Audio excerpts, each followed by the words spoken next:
Olá pessoal, eu sou a doutora Rebeca, eu sou pneumologista e eu quero conversar um pouquinho hoje com vocês sobre o uso do beta-bloqueador e a doença pulmonar obstrutiva crônica. Só lembrando um pouquinho sobre doença pulmonar obstrutiva crônica, lembrem lá que ela é caracterizada pela limitação ao fluxo aéreo e ela vai ser composta por um tripé clínico de exposição e de espirometria, para que a gente faça o seu diagnóstico. E esse tripé, no braço clínico, o paciente deve apresentar dispneia e tosse. Ele deve, para que a gente faça o diagnóstico de DPOC, também ter uma história pregressa ou uma história atual de tabagismo ou queima de biomassa. Que tipo de queima de biomassa? Exposição, por exemplo, a fogão a lenha. E ele deve ter limitação ao fluxo aéreo comprovada pela espirometria. Como que eu avalio isso? Eu avalio a relação VF1-CVF, que deve ser menor do que 0,7, para que eu faça esse diagnóstico. Como que é o tratamento do paciente que tem doença pulmonar obstrutiva crônica? O tratamento do paciente com DPOC, ele é pautado em broncodilatação. Quem faz broncodilatação no pulmão? São os receptores beta 2. O estímulo a esses receptores faz broncodilatação. Então, a maioria dos pacientes vai utilizar a famosa bombinha de beta 2 agonista, tá? Só que a gente sabe que grande parte dos pacientes que têm DPOC, eles possuem comorbidades associadas ao DPOC. Que tipo de comorbidade? As principais comorbidades associadas ao DPOC são cardiovasculares.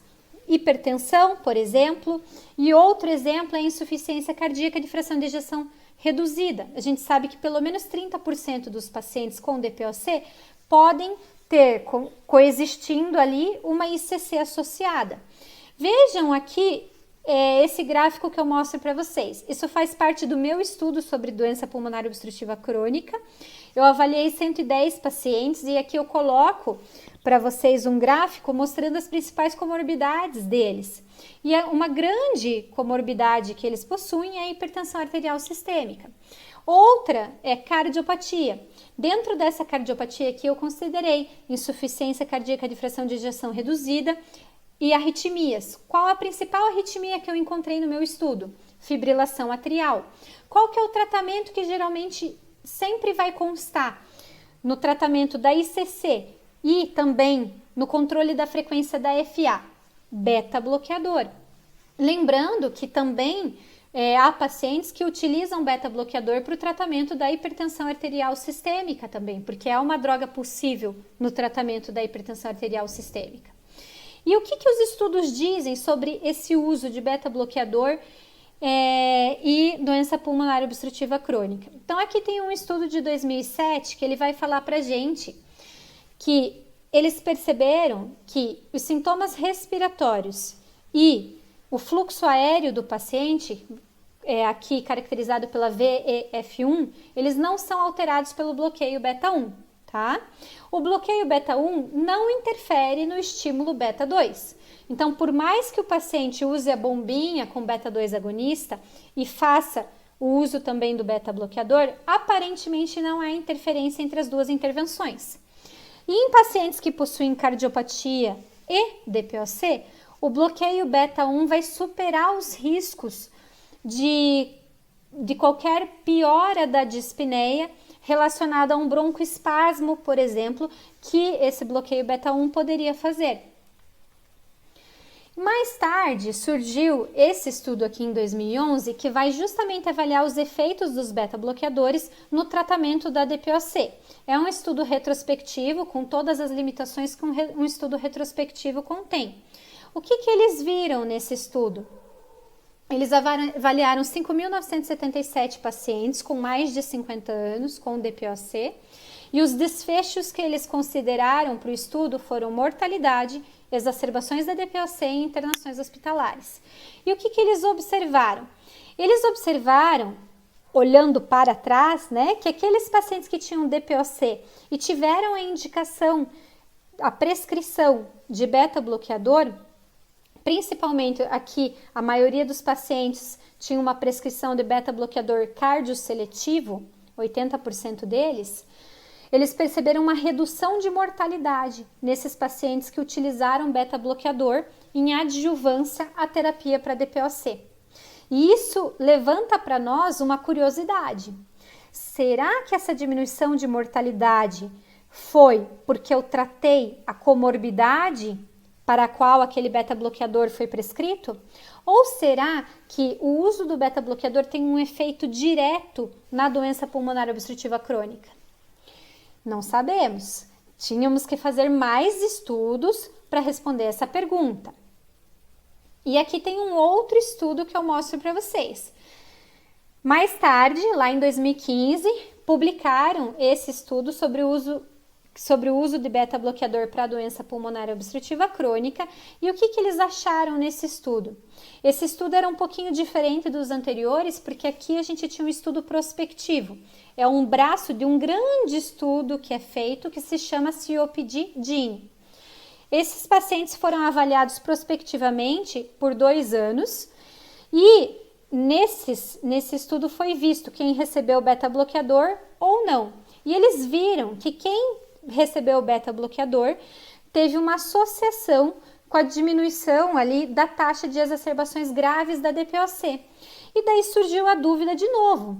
Será que o uso do beta-bloqueador não tem um efeito direto na doença pulmonar obstrutiva crônica?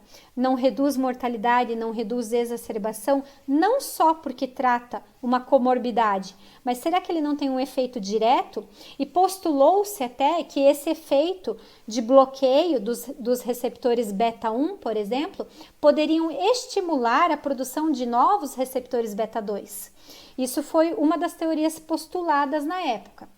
E para responder essa pergunta, nós tínhamos que fazer um estudo randomizado, controlado por placebo, para gente, e principalmente tirando do grupo de estudo aqueles pacientes com DPOC que tinham comorbidades, por exemplo, ICC de fração de ejeção reduzida, né, que teriam um benefício utilizando o beta-bloqueador. Então, mais tarde, né, ano passado, para ser mais sincera, surgiu esse estudo aqui, tá? Que foi publicado no New England, que utilizou o metoprolol na avaliação de exacerbação aguda da doença pulmonar obstrutiva crônica. Então, como que era o desenho desse estudo? Eles pegaram pacientes com DPOC e eles pegaram pacientes com DPOC que não tinham uma indicação formal para usar beta-bloqueador, que não tinham IC de fração de ejeção reduzida, que não tinham, por exemplo, fibrilação atrial com indicação de controle de frequência com beta-bloqueador. Então, eles tiraram essas pessoas do grupo de estudo e avaliaram pacientes com DPOC moderada grave sem essas comorbidades, sem uma indicação formal para o uso do beta-bloqueador. Num braço do estudo eles deram metoprolol, no outro braço do estudo eles deram placebo para os doentes. E avaliaram o tempo para a primeira exacerbação. E o que eles viram? Eles viram que não tinha diferença entre os dois grupos em relação ao tempo para a primeira exacerbação.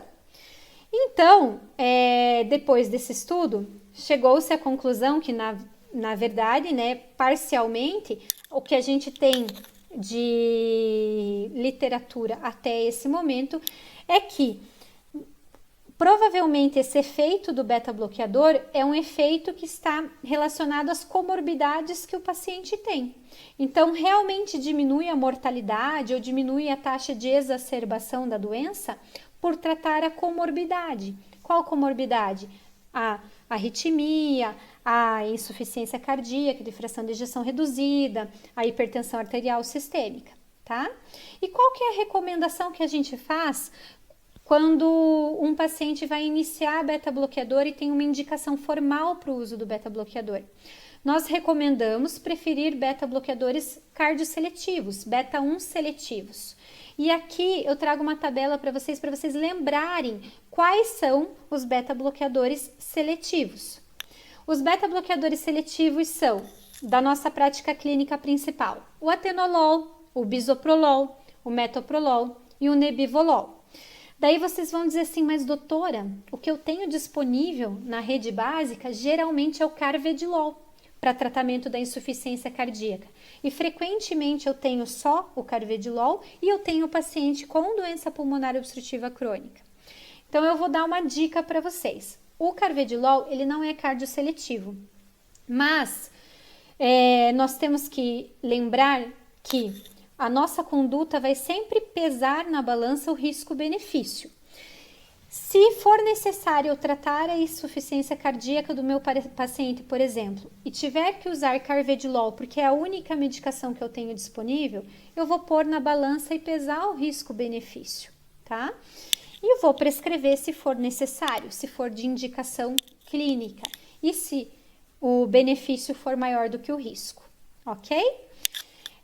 Por hoje é só, pessoal. Eu espero aí nos encontrarmos de novo. Tchau, tchau!